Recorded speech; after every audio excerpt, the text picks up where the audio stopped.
Balita Ngayon.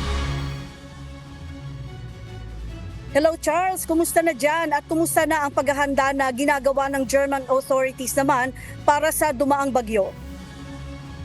Yes, Marie, sa kabila ng ilang araw na paghahanda ng ilang munisipalidad na naapektuhan ng bagyo, nasa 3,000 tao pa rin ang kinakailangan ilikas sa timugang bahagi ng Germany dahil sa sobrang taas ng tubig baha.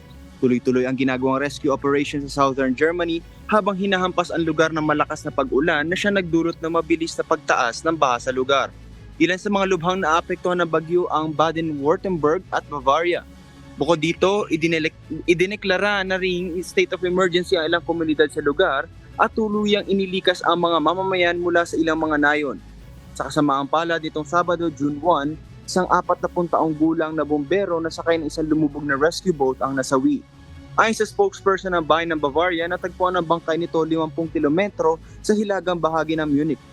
Bunsod nito, nagpaabot ng pasasalamat sa rescue workers at helpers si Chancellor Olaf Scholz dahil sa mga sakripisyo at pagsuong ng mga ito sa mga binahang lugar sa mga bansa. Nangako naman si Economy Minister at Vice Chancellor Robert Habeck ng suporta sa mga napektong lugar. Balik sa Marie.